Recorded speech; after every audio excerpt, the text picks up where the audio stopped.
യേശുവിൽ ഏറ്റവും അനുഗ്രഹീതരായ പ്രിയപ്പെട്ടവരെ, ഇന്ന് വ്യാഴാഴ്ച 2026 ഏപ്രിൽ 30.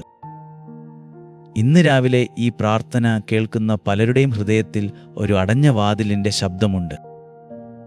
അപേക്ഷ അയച്ചിട്ട് മറുപടി വരാത്ത നാളുകൾ. പഴയ ഫയലിൻ്റെ മൂലകൾ മടക്കി മങ്ങിയിരിക്കുന്നു. രാത്രിയിൽ എല്ലാവരും ഉറങ്ങുമ്പോൾ അടുക്കളയിൽ പാത്രം കഴുകുന്ന ചെറിയ ശബ്ദത്തിനിടയിൽ ഇനിയും എത്ര ദിവസം ഇങ്ങനെയെന്ന് ആരോടും പറയാതെ ചോദിക്കുന്ന ഒരു മനസ്സുണ്ട്. വീട്ടുവാടകയുടെ തീയതി അടുത്തു വരുന്നു. കടത്തിൻ്റെ മാസത്തുക മനസ്സിൽ കല്ലുപോലെ കിടക്കുന്നു. ഫോൺ ശബ്ദിച്ചാൽ ഹൃദയമൊന്ന് കുതിക്കുന്നു. തുറന്നു നോക്കുമ്പോൾ കാത്തിരുന്ന മറുപടിയല്ല. പ്രിയപ്പെട്ടവരെ, ഏപ്രിൽ മാസത്തിൻ്റെ ഈ അവസാന ദിവസത്തിൽ ഉയിർത്തെഴുന്നേറ്റ യേശുവിൻ്റെ പ്രത്യാശയോടുകൂടി തുറക്കപ്പെടുന്ന വാതിലുകൾക്കായുള്ള നമ്മുടെ പ്രാർത്ഥനയാത്രയിൽ ഇന്ന് വളരെ പ്രധാനപ്പെട്ട ഒരു ദിവസമാണ്. ഈ മാസം മുഴുവൻ നാം കർത്താവിൻ്റെ പുനരുത്ഥാന പ്രകാശത്തിൽ പുതിയ തുടക്കങ്ങൾക്കായി, അടഞ്ഞുപോയ വഴികൾക്കായി, ജോലി കാത്തിരിക്കുന്ന മക്കൾക്കായി, തളർന്നുപോയ കുടുംബങ്ങൾക്കായി പ്രാർത്ഥിച്ചു. ഇന്ന് പ്രത്യേകിച്ച് ജോലിവാതിൽ തുറക്കാൻ കാത്തിരിക്കുന്നവരുടെ ഹൃദയം യേശുവിൻ്റെ കയ്യിൽ ഏൽപ്പിക്കാം. നീ എത്ര പേരോട് പറഞ്ഞില്ലെങ്കിലും യേശുവിനെ അറിയാം. ജോലി കിട്ടിയോ എന്ന ചോദ്യം കേൾക്കുമ്പോൾ ചിരിച്ചുകൊണ്ട് മറുപടി പറയുന്ന നീ, അകത്തു പോയിട്ട് ഒറ്റയ്ക്കിരിക്കുമ്പോൾ കണ്ണ് നിറയുന്നത് യേശുവിനറിയാം. വീട്ടിൽ എല്ലാവരും നിന്നെ ആശ്രയിക്കുന്നു. മാതാപിതാക്കളുടെ മരുന്ന്, സഹോദരിയുടെ പഠനം, കുട്ടികളുടെ ഫീസ്, വീട്ടിലെ പണി പൂർത്തിയാകാത്ത സിമന്റിൻ്റെ മണം, അടുക്കളയിലെ കുറവുകൾ എല്ലാം കൂടി നിന്റെ നെഞ്ചിൽ ഭാരമായി കിടക്കുന്നു. പുറത്ത് കാണിക്കുന്നത് ധൈര്യം, ഉള്ളിൽ കേൾക്കുന്നത് ഭയം. ചിലർക്ക് ജോലി കിട്ടാതെ താമസം, ചിലർക്ക് കിട്ടിയ ജോലി നഷ്ടപ്പെട്ടു, ചിലർ വിദേശാനുമതി കാത്തിരിക്കുന്നു, ചിലരുടെ ജോലി അനുമതി ഫയലിൽ നിശ്ചലമായി കിടക്കുന്നു, ചിലരുടെ ശമ്പളം മാസങ്ങളായി വൈകുന്നു, ചിലർ ദിവസക്കൂലിക്കാർ, ഇന്ന് ജോലിയുണ്ടെങ്കിൽ ഇന്ന് ഭക്ഷണം, ടാക്സി ഓടിക്കുന്നവർ, കടലിൽ പോകുന്ന മത്സ്യത്തൊഴിലാളികൾ, കടയിൽ നിൽക്കുന്ന യുവാക്കൾ, വീട്ടുജോലി ചെയ്ത് മക്കളെ പഠിപ്പിക്കുന്ന അമ്മമാർ, എല്ലാവരും ഈ പ്രാർത്ഥനയുടെ ഉള്ളിലാണ്. എന്നാൽ ഇന്ന് നമ്മുടെ കണ്ണുകൾ അടഞ്ഞ വാതിലിലല്ല, ഉയിർത്തെഴുന്നേറ്റ കർത്താവിലാണ്. കല്ലറയുടെ വാതിൽ അടച്ചവർ കരുതിയത് എല്ലാം തീർന്നു എന്നാണ്. പക്ഷെ 3-ാം ദിവസം ദൈവം തുറന്ന വാതിൽ ഇന്നുവരെ ആരും അടച്ചിട്ടില്ല. അതുകൊണ്ട് നിന്റെ ജീവിതത്തിലും ഒരു കല്ല് നീങ്ങാം, ഒരു വഴി തുറക്കാം, ഒരു മനസ്സ് മാറാം, ഒരു വിളി വരാം. അതിലും വലുതായി നിന്റെ ഉള്ളിലെ നിരാശയുടെ മുറി തുറന്ന് അവിടെ യേശു കടന്നു വരാം. വെളിപാട് പുസ്തകം 3-ാം അധ്യായം 8-ാം വാക്യത്തിൽ കർത്താവ് പറയുന്നു, ഞാൻ നിന്റെ മുമ്പിൽ ഒരു തുറന്ന വാതിൽ വെച്ചിരിക്കുന്നു, അത് അടയ്ക്കാൻ ആർക്കും കഴിയുകയില്ല. ഈ വചനമാണ് ഇന്ന് നിന്റെ ഹൃദയത്തിനുള്ള ഉത്തരം. കർത്താവ് പറഞ്ഞത് വെറും അവസരത്തെക്കുറിച്ച് മാത്രമല്ല, അവിടുന്ന് പറയുന്നത് ദൈവിക സമയത്തെക്കുറിച്ചാണ്. മനുഷ്യൻ അടച്ചതുപോലെ തോന്നുന്നിടത്ത് ദൈവം തുറക്കുന്ന വാതിൽ വേറെയായിരിക്കും. നീ തള്ളി തുറക്കാൻ ശ്രമിച്ച വാതിൽ തുറക്കാതിരിക്കാം. പക്ഷെ ദൈവം ഒരുക്കിയ വാതിൽ സമയം വന്നാൽ ശബ്ദമില്ലാതെ തുറക്കും. ചില വാതിലുകൾ കഠിനമായി അടയുന്നത് ശിക്ഷയല്ല, ചിലപ്പോൾ അത് സംരക്ഷണമാണ്. ചില മറുപടികൾ വൈകുന്നത് നിരാകരണമല്ല, ചിലപ്പോൾ അത് ദൈവത്തിൻ്റെ കരുതലാണ്. പക്ഷെ കാത്തിരിപ്പിനിടയിൽ ഹൃദയം തകരാതെ സൂക്ഷിക്കണം. അതിന് നമുക്ക് യേശുവിൻ്റെ വചനം വേണം, യേശുവിൻ്റെ സാന്നിധ്യം വേണം. കല്ലറയ്ക്ക് മുന്നിൽ കരഞ്ഞ മഗ്ദലന മറിയം പോലെ, എൻ്റെ കർത്താവേ, നീ എവിടെയാണെന്ന് ചോദിക്കുന്ന മനസ്സിന് ഉയിർത്തെഴുന്നേറ്റവൻ പേരുപറഞ്ഞ് മറുപടി നൽകുന്നു. പ്രിയപ്പെട്ടവരെ, ജോലി കാത്തിരിപ്പ് വെറും വരുമാനത്തിൻ്റെ പ്രശ്നമല്ല, അത് മാനത്തിൻ്റെ വേദന കൂടിയാണ്. വീട്ടുകാരുടെ മുമ്പിൽ മുഖം നോക്കാൻ ബുദ്ധിമുട്ട്, ബന്ധുക്കൾ ചോദിക്കുന്ന ചോദ്യങ്ങൾ, കൂട്ടുകാരുടെ ജീവിതം മുന്നോട്ടു പോകുന്നത് പോലെ തോന്നുന്ന വേദന, സ്വന്തം പ്രായം കടന്നുപോകുന്നു എന്ന ഭയം, രാവിലെ എഴുന്നേൽക്കുമ്പോൾ തന്നെ മനസ്സിലൊരു ഭാരം, വൈകുന്നേരം വന്നാലും ഒന്നും സംഭവിച്ചില്ല എന്ന ക്ഷീണം. ഇങ്ങനെ ദിവസങ്ങൾ കടന്നുപോകുമ്പോൾ വിശ്വാസം ചിലപ്പോൾ തളരാം. പക്ഷേ കേൾക്കൂ, യേശു നിന്നെ ഉപേക്ഷിച്ചിട്ടില്ല. യേശു നിന്നെ മറന്നിട്ടില്ല. നിന്റെ പേര് ഒരു അപേക്ഷയുടെ താഴെ മാത്രം എഴുതപ്പെട്ടിട്ടില്ല. നിന്റെ പേര് ദൈവത്തിൻ്റെ കരത്തിൽ എഴുതപ്പെട്ടിരിക്കുന്നു. മനുഷ്യരുടെ പട്ടികയിൽ നീ പിന്നിലായിരിക്കാം, പക്ഷേ കരുണയുടെ കർത്താവിൻ്റെ ഹൃദയത്തിൽ നീ മറക്കപ്പെട്ടിട്ടില്ല. ഞാൻ ഇന്ന് നിന്റെ ജീവിതം ഒരു അടഞ്ഞ കടമുറിയോട് ഉപമിച്ചു ചിന്തിക്കുന്നു. പല ദിവസമായി ഷട്ടർ താഴ്ത്തിയിരിക്കുന്നു. അകത്ത് ഇരുട്ടാണ്. പൊടി അടിഞ്ഞിരിക്കുന്നു. പുറത്തുകൂടി ആളുകൾ നടന്നു പോകുന്നു. ആരും അകത്തു നോക്കുന്നില്ല. പക്ഷേ ഒരു രാവിലെ ഉടമ വരുന്നു. താക്കോൽ കയ്യിലെടുക്കുന്നു. ഇരുമ്പിൻ്റെ ശബ്ദത്തോടെ ഷട്ടർ പതുക്കെ ഉയരുന്നു.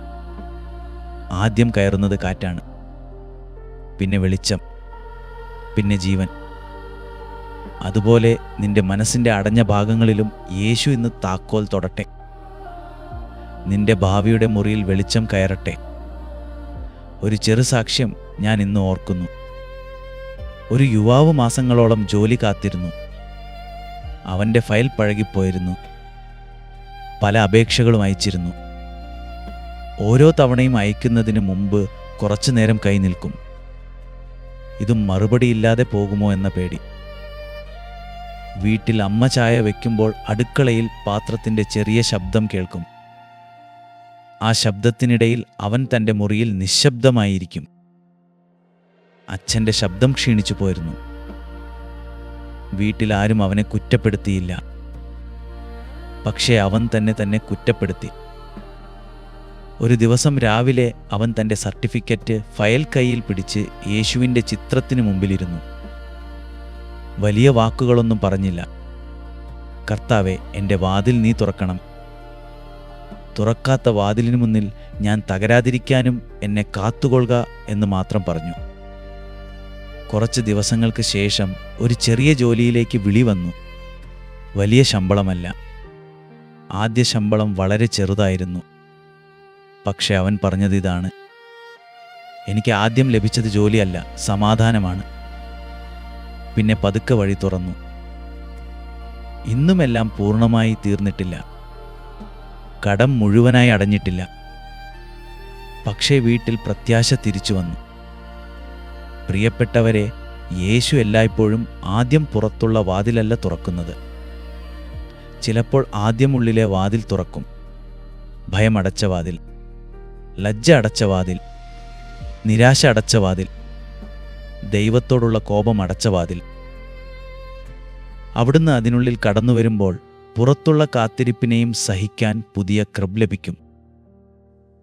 ഇപ്പോൾ നീ എവിടെയായിരുന്നാലും കഴിയുമെങ്കിൽ നിന്റെ കൈ നെഞ്ചിൽ വെക്കൂ. ജോലി രേഖകൾ, വിദേശാനുമതി ഫയൽ, താക്കോൽ, കടപത്രം, പരീക്ഷ ഫലം. വീട്ടിലെ ഏതെങ്കിലും രേഖ നിന്റെ കയ്യിലുണ്ടെങ്കിൽ അതിന്മേൽ മറ്റേ കൈവെക്കൂ. ഒന്നുമില്ലെങ്കിൽ നിന്റെ ഹൃദയം തന്നെയാണ് യേശുവിൻ്റെ മുമ്പിലെ രേഖ. അതിന്മേൽ കൈവെക്കൂ. നമുക്ക് ഒരുമിച്ച് പ്രാർത്ഥിക്കാം. കർത്താവായ യേശുവേ, ഉയിർത്തെഴുന്നേറ്റ രക്ഷിതാവേ, അടഞ്ഞ കല്ലറയെ ശൂന്യമാക്കിയ ജീവന്റെ കർത്താവേ, ഇന്ന് ഈ വ്യാഴാഴ്ച ഏപ്രിൽ 30 ജോലി കാത്തിരിക്കുന്ന ഓരോ മകനെയും മകളെയും ഞാൻ നിന്റെ തിരുഹൃദയത്തിന് മുമ്പിൽ സമർപ്പിക്കുന്നു. മറുപടി വരാത്ത അപേക്ഷകളുടെ വേദന നീ കാണണമേ. വീട്ടുകാരുടെ മുമ്പിൽ ചിരിച്ചുകൊണ്ട് ഉള്ളിൽ തകർന്നു പോകുന്ന ഹൃദയങ്ങളെ നീ തൊടണമേ. എനിക്കെന്താണ് തെറ്റ് എന്ന് സ്വയം ചോദിച്ച് മടുത്ത മനസ്സുകൾക്ക് നീ കരുണയാകണമേ. യേശുവേ, മനുഷ്യരുടെ കയ്യിൽ നിൽക്കുന്ന ഫയലുകളെക്കാൾ നിന്റെ കയ്യിലെ കൃപ വലിയതാണ്. അടഞ്ഞ വാതിലുകൾക്ക് മുമ്പിൽ നിൽക്കുന്നവരെ നീ നിരാശയിലേക്കല്ല, നിന്റെ സമയത്തിലേക്കാണ് നയിക്കുന്നത് എന്നവർ വിശ്വസിക്കാൻ കൃപ തരണമേ. ജോലി നഷ്ടപ്പെട്ടവർക്ക് പുതിയ ധൈര്യം തരണമേ. മാസങ്ങളായി ശമ്പളം കിട്ടാതെ കഷ്ടപ്പെടുന്ന കുടുംബങ്ങൾക്ക് അന്നത്തിനും ആവശ്യത്തിനും വഴി തുറക്കണമേ. വിദേശാനുമതി കാത്തിരിക്കുന്നവരുടെ ഭയം കുറയ്ക്കണമേ. കടത്തിൻ്റെ മാസത്തുക കൊണ്ട് ഉറക്കം നഷ്ടപ്പെട്ടവർക്ക് സമാധാനം തരണമേ. പൂർത്തിയാകാത്ത വീടുകളിൽ താമസിക്കുന്നവർക്കും വാടക വീട്ടിൽ കണ്ണീർ മറക്കുന്നവർക്കും നീ പിതാവിൻ്റെ കരുതൽ കാണിക്കണമേ. കർത്താവെ, ഞങ്ങൾ അത്ഭുതം ആവശ്യപ്പെടുന്നവരായി മാത്രം നിന്റെ മുമ്പിൽ നിൽക്കുന്നില്ല. ഞങ്ങൾ നിന്റെ മക്കളായി നിൽക്കുന്നു. അതിനാൽ ഞങ്ങൾക്ക് വേണ്ട വാതിൽ നീ തുറക്കണമേ. തുറക്കരുതാത്ത വാതിലിൻ്റെ മുമ്പിൽ നിന്ന് ഞങ്ങളെ നീ മാറ്റണമേ. ഞങ്ങൾക്ക് നല്ലതല്ലാത്ത വഴികളെ അടച്ചുകൊണ്ട് നിന്റെ ഇഷ്ടത്തിൻ്റെ വഴിയിലേക്ക് ഞങ്ങളെ നയിക്കണമേ. എന്നാൽ കാത്തിരിപ്പിനിടയിൽ ഞങ്ങൾ തകരാതിരിക്കട്ടെ. ഞങ്ങളുടെ വിശ്വാസം ഉണങ്ങാതിരിക്കട്ടെ. ഞങ്ങളുടെ പ്രാർത്ഥന മിണ്ടാതാകാതിരിക്കട്ടെ. യേശുവേ, ഈ പ്രാർത്ഥന കേൾക്കുന്ന ഒരാളുടെ നെഞ്ചിൽ ഇപ്പോൾ വളരെ വലിയ ഭാരമുണ്ടെന്ന് നീ അറിയുന്നു. അവൻ ഒരുപക്ഷെ മുറിയുടെ വാതിൽ അടച്ചിട്ട് കേൾക്കുകയാണ്. അവൾ ഒരുപക്ഷെ വീട്ടിലെ എല്ലാവരും എഴുന്നേൽക്കുന്നതിന് മുമ്പ് നിശബ്ദമായി കേൾക്കുകയാണ്. ഒരാൾ യാത്രക്കിടയിൽ കേൾക്കുന്നു. മറ്റൊരാൾ ആശുപത്രിയുടെ വരാന്തയിൽ ഇരുന്നു കേൾക്കുന്നു. മറ്റൊരാൾ കടം ചോദിച്ചവരുടെ വിളി വരുമോ എന്ന ഭയത്തിൽ കേൾക്കുന്നു. കർത്താവെ, ഈ ഓരോ സ്ഥലത്തും നീ എത്തണമേ.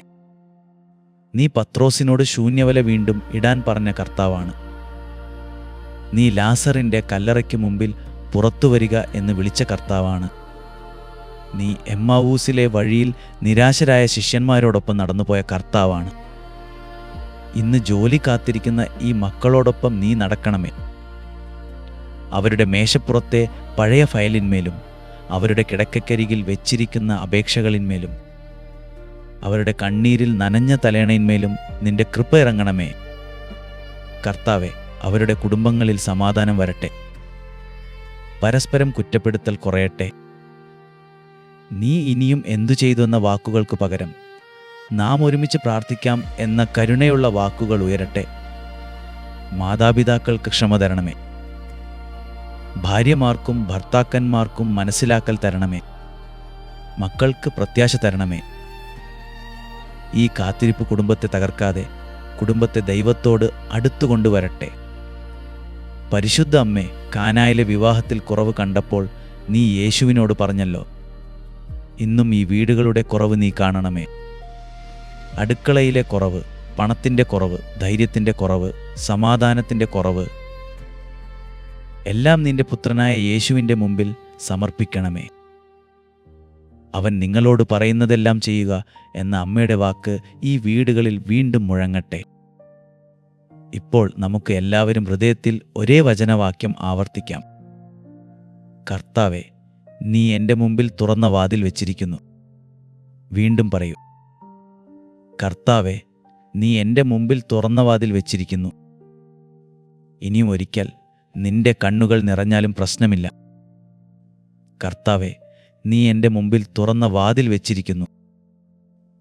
ഈ വാക്യം ഇന്ന് മുഴുവൻ നിന്റെ ഉള്ളിൽ കൊണ്ടു നടക്കൂ. ഫോൺ ശബ്ദിക്കാത്തപ്പോൾ പറയൂ. മറുപടി വൈകുമ്പോൾ പറയൂ. വീട്ടിൽ ആശങ്ക കൂടുമ്പോൾ പറയൂ. രാത്രി ഉറങ്ങാൻ മുമ്പ് പറയൂ. നാളെ പുലർച്ചെ എഴുന്നേറ്റാൽ വീണ്ടും പറയൂ. ഇത് ഒരു മാന്ത്രിക വാക്കല്ല. ഇത് വിശ്വാസത്തിൻ്റെ ശ്വാസമാണ്. നിന്റെ ശ്വാസത്തിൽ യേശുവിൻ്റെ വചനം കലരട്ടെ. പ്രിയപ്പെട്ടവരെ, ഈ പ്രാർത്ഥനയിൽ നീ ഇന്ന് ഏത് വാതിലിനു വേണ്ടിയാണ് കാത്തിരിക്കുന്നത്? ജോലി, വിദേശാനുമതി, വീട്, കടം, രോഗസൗഖ്യം, കുടുംബസമാധാനം, പരീക്ഷ, വിവാഹം, മക്കളുടെ മടങ്ങിവരവ്. ഏതായാലും നിന്റെ പേരും പ്രാർത്ഥനാവശ്യവും താഴെ എഴുതൂ. ആമേൻ എന്ന് എഴുതുന്ന ഓരോ ഹൃദയത്തെയും നാം ഇന്ന് ഈ പ്രാർത്ഥനയുടെ പൊതുമുറ്റത്ത് കൂട്ടിക്കൊണ്ടുവരുന്നു. ഈ ഇടം വെറും അഭിപ്രായങ്ങളുടെ സ്ഥലമല്ല. ഇത് കണ്ണീരോടെ പ്രാർത്ഥിക്കുന്ന ദൈവമക്കളുടെ ഒരു ചെറിയ ആത്മീയ കുടുംബമാണ്. നിന്റെ കയ്യിലെ സന്ദേശമാധ്യമവും ഇന്ന് ദൈവവചനം കൊണ്ടുപോകുന്ന ഒരു ചെറിയ പ്രസംഗവേദിയാകട്ടെ. ഈ പ്രാർത്ഥന നിനക്ക് മാത്രം കിട്ടിയ ആശ്വാസമല്ല. നീ പങ്കുവെക്കുന്ന ഒരു വാക്ക് മറ്റൊരാളുടെ രാത്രിയിലെ കണ്ണീരിന് ദൈവം നൽകുന്ന മറുപടിയാകാം. ജോലി കാത്തിരിക്കുന്ന ഒരാൾക്ക് അയക്കൂ. വീട്ടുവാടകയ്ക്ക് വലയുന്ന ഒരാൾക്ക് അയക്കൂ. മകൻ വിദേശത്തേക്ക് പോകാൻ കാത്തിരിക്കുന്ന അമ്മയ്ക്ക് അയക്കൂ. പ്രത്യാശ നഷ്ടപ്പെട്ട ഒരു സുഹൃത്തിന് അയക്കൂ. നിന്റെ പങ്കുവെക്കൽ പോലും സുവിശേഷ സേവനമാകട്ടെ. ഇന്ന് രാത്രി ഉറങ്ങുന്നതിന് മുമ്പ് ഒരു ചെറിയ കാര്യം ചെയ്യൂ. നിന്റെ കൈ നെഞ്ചിൽ വെച്ച് 3 പ്രാവശ്യം പറയൂ, യേശുവേ, എൻ്റെ അടഞ്ഞ വാതിലുകൾ നിന്റെ കരങ്ങളിൽ. പിന്നെ നിന്റെ കാത്തിരിപ്പിനെ അവിടുത്തെ കാൽക്കൽ വെച്ച് ഉറങ്ങൂ. നാളെ എന്ത് സംഭവിക്കും എന്ന് നമുക്കറിയില്ല. പക്ഷേ നാളെയിലും യേശു ഉണ്ടെന്നത് നമുക്ക് അറിയാം. അത് മതിയാകുന്ന വിശ്വാസം ഇന്ന് നമുക്ക് ദൈവം തരട്ടെ. കർത്താവേ, ഈ പ്രാർത്ഥന കേൾക്കുന്ന എല്ലാവരെയും അനുഗ്രഹിക്കണമേ. അവരുടെ കാത്തിരിപ്പിന് അർത്ഥം തരണമേ. അവരുടെ വീട്ടിൽ അന്നവും സമാധാനവും തരണമേ. അവരുടെ മാനത്തെ കാത്തുകൊള്ളുക. അവരുടെ മനസ്സിനെ തകർക്കാൻ ആരെയും അനുവദിക്കരുതേ. നിന്റെ സമയത്ത്, നിന്റെ രീതിയിൽ, നിന്റെ നന്മയോടെ വാതിലുകൾ തുറക്കണമേ. പിതാവിൻ്റെയും പുത്രൻ്റെയും പരിശുദ്ധാത്മാവിൻ്റെയും നാമത്തിൽ ഇവരെല്ലാവരെയും ഞാൻ അനുഗ്രഹിക്കുന്നു. നിന്റെ കാത്തിരിപ്പിൻ്റെ വാതിലിൽ ഉയിർത്തെഴുന്നേറ്റ യേശുവിൻ്റെ വെളിച്ചം വീഴട്ടെ. കാണുന്നതുവരെ സ്വർഗത്തിലെ ദൈവം എന്നെയും നിങ്ങളെയും സൂക്ഷിക്കട്ടെ. നാളെ രാവിലെ കൃത്യം 5:30 തീർച്ചയായും വീണ്ടും കാണാം.